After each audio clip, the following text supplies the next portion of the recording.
right, so the next thing I want to do now that we brought the fonts in is I'm actually going to remove this heading one because I wanted to show you how it worked, but I don't really need that in my header.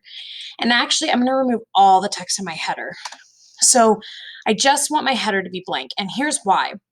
We're supposed to put an image in there. You made an image in Illustrator. It's time to bring it in. So I'm going to go ahead and save this. But what I want to note is that this image that we're going to bring in probably isn't in your notes website folder. I don't have an image here. If I go into my assets folder and I hit that drop down menu, there's nothing in there. It's very important when you're making sites that you keep everything inside of one folder together. You can have subfolders inside there, but you need to have everything inside one folder so that everything's organized and contained. So I need to essentially get my image, my PNG of my notes website header image into my assets folder. So I'm going to go find that image on my files. Now, I don't know where you saved it. I don't know if you've been keeping track of it.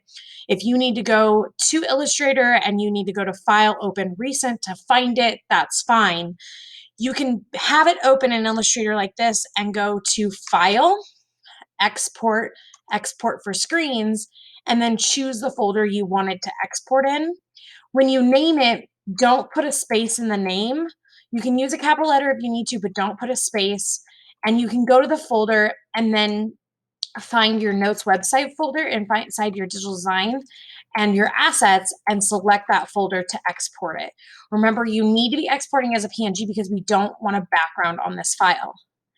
If you've already exported as a PNG and you're able to find it, like I can find my notes header here, I can see that this is a PNG by looking at it. But secondly, if you want to, you can click on it and you can go to the View tab on your File Explorer and view the file name extensions to make sure that you did, in fact, make this a PNG file.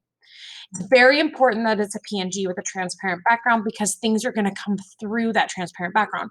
If it's a JPEG, it doesn't have a transparent background. It's white by default. So once you find this image, what I'm going to do, I'm going to leave it here, but I'm going to right click and I'm going to copy it, or Control C on my keyboard when I have it selected.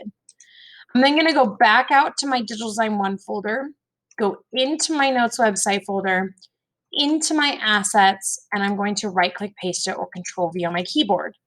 The goal is to get your notes header PNG here and to have no spaces in the name. If there are spaces in the name, you can just click on it and then change the name, but don't lose this .png at the end of it if you have the file extension showing. No spaces, because remember, web browsers don't understand spaces and try to replace them like with %20s. Once you have that there in Dreamweaver, you can go ahead and refresh your file panel over on the right over here, and you'll see that now notes header.png is in your assets folder ready to be used.